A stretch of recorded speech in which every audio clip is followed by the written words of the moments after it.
The budget also makes good on our commitment to help every community share in our nation's prosperity. This is a big deal to me and also to America's future.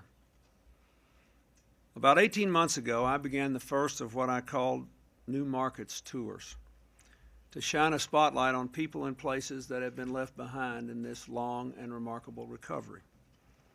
I wanted every American investor to see the potential of these communities and the promise of the people who live there.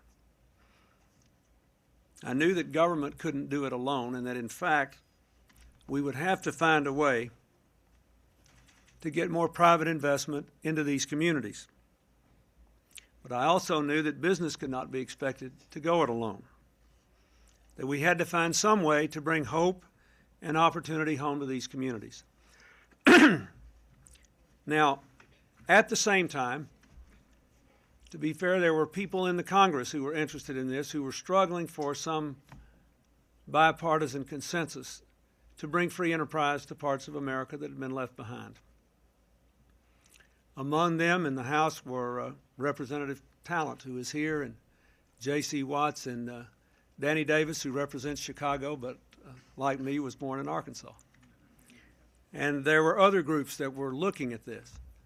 So we all worked together to give you a budget that delivers something that I believe is truly unique and significant. It includes the landmark New Markets and Community Renewal Initiative. It's the most significant effort ever to help hard-pressed areas, both rural and urban, to lift themselves up through private investment and entrepreneurship. It is a triumph of bipartisanship, and I want to thank those whom I just mentioned, and especially you, Mr. Talent, and I want to thank the Speaker of the House, Dennis Hastert, who went to Chicago with me and Reverend Jackson, and without whom we could not have passed this important initiative. Here's what it does. First, it establishes the first ever New Markets tax credit. It sets up a New Market Venture Capital Initiative. Now, what does all that mean? It basically means if we can get people to put money into really depressed areas, all the rest of America will share part of the risk by giving them a tax credit to do it. And it's a darn good investment.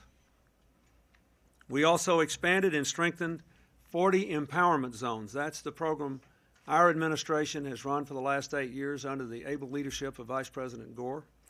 And we created 40 renewal communities across our nation.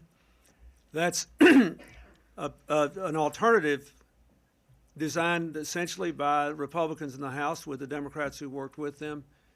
And we decided that since nobody knows how to do this, we ought to try in 40 places with each approach and see which one works better, and see what works better with each approach. It's a terrific idea.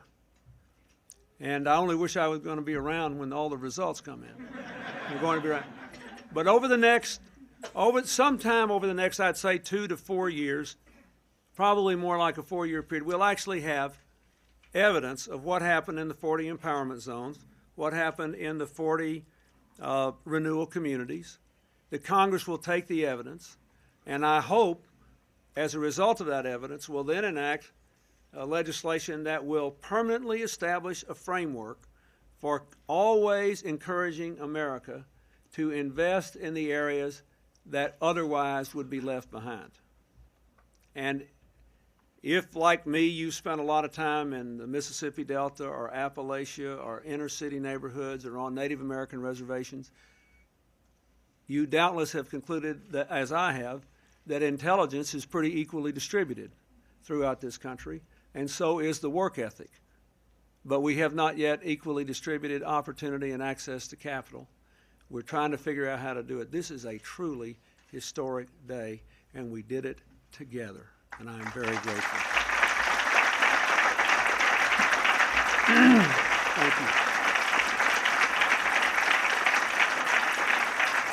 Thank you.